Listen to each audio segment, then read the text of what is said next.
Hello મિત્રો, સ્વાગત છે તમારું મારા આજના ડેઇલી વ્લોગના મેરેજના પાર્ટ 2માં। આપણે કાલે જ્યાંથી વ્લોગ પૂરો કર્યો હતો ત્યાંથી ચાલુ કર્યો છે। અમે બે બેનું રેડી થઈને કાચ સામે ઊભા રહી ગયા હતા અને જોતા હતા। પછી બહાર જઈને મેં મારી છે ને હસ્તિયારે રીલ શૂટ કરી છે, પણ આ રીલ હજી પોસ્ટ થઈ નથી ને। અમારી બેન જો રેડી થયા હોય ને આવી રીતે ફ્રોક પહેર્યું હોય ને એટલે એને અમારે આવા બધા નખરા કરવાના જ હોય, તો આપણે એની આ રીલ શૂટ કરી નાખીને પછી જો આ બધી મારી બેનું છે, અમે બધા છે ને કાકા બાપાની બેનું છીએ અને ભેગા થાય ને તો અમે આટલા બધા છીએ। તો બધી બેનું છે ને રોજ મારા વ્લોગ જોવે છે એટલે આપણે બધા એને વ્લોગમાં લઈ લીધા હતા।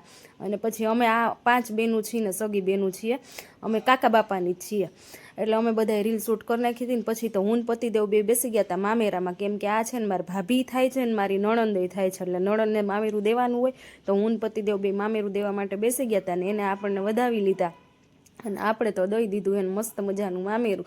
અને પછી ત્યાંથી તો વયા ગયા હતા નીચે, કેમ કે લાગી હતી બહુ ભૂખ ને આ બધા મારા ભાઈઓ છે બધા જઈને પીરસવા ઊભા રહી ગયા હતા ને બધા મને કહેતા હતા કે વ્લોગમાં અમને લેજે હો, તારો વ્લોગ ચાલુ કરને હવે।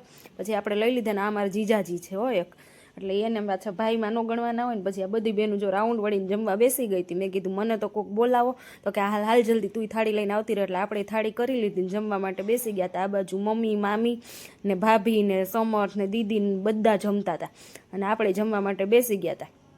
મેં કીધું હાલો હું મારો હાથે વ્લોગ લઈ લઉં છું। પછી અમારી બેન તો જો કેટલા બધા ભાત ઢોળતી હતી, ખાતી નહોતી ને એનાથી વધારે ઢોળતી હતી। મેં કીધું આ મામાનું ઘર છે, આ ઊંધું ન વાળવાનું હોય, તો એ દાંત કાઢવા માંડીને અમારા જીયાનભાઈ તો થાકી ગયા હતા ને તો એ તો ખોડામાં સૂઈ ગયા હતા, કેમ કે એની મમ્મીને છેલ્લે જમવાનો વારો આવ્યો, રોતો હતો ને એટલે પછી આ બધા જમાયું ને બધા ભાઈઓ હવની છેલ્લે જમવા બેઠા હતા। મેં કીધું બધા બિચારા પીરસીને થાકી ગયા હશે, લાવો તમને કોઈને કાંઈ લઈ આવી દઉં, તો બધા કે અમે લઈને બેસી ગયા છીએ, તમે તાર તું આરામ કરો। એટલે આપણે તો વયા ગયા હતા ઉપર ને ઉપર જઈને કપડાં ચેન્જ કરી લીધા અને આ ડ્રેસ પહેરી લીધો। તો આ ડ્રેસ કેવો લાગે છે જરા કોમેન્ટ કરજો। તો પછી બધા ભાઈઓ ઉપર આવ્યા ને તો કે હાલો કે આવું બધા ભાઈ બહેનનું ફોટોશૂટ કરવાનું છે, એટલે અમે તો બધા ગોઠવાઈ ગયા હતા। જો તો કેટલા બધા છીએ, હમાતાય નથી, કોઈ ઊભા તો રહી જ ન ગયા, આમ અડધાને તો બેહવું જ પડે અમારે।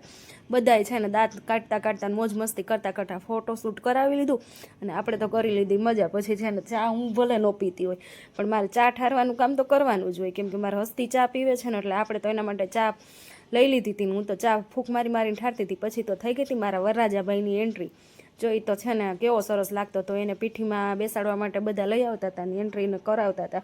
મેં કીધું મારો ભાઈ કેવો મસ્ત લાગે છે। પછી તો આવી ગયો તો એ પીઠીના બાજોઠ ઉપર બેસી ગયો ને આપણે વયા ગયા હતા એને પીઠી લગાડવા માટે। મને કે કહીને લગાડજો, રૂપાળો કરી દેજો। મેં તો રૂપાળો છો, તાર ક્યાં રૂપાળો થવાની જરૂર છે। તો આજનો વ્લોગને આપણે અહીંયા જ પૂરો કરશું। હજી મેરેજનો પાર્ટ 3 આવશે, તો જોવા માટે કન્ટિન્યુ રહેજો અને હા મારી આઈડીને ફોલો કરજો અને મારી યુટ્યુબ ચેનલને સબસ્ક્રાઈબ કરી દેજો। Thank you.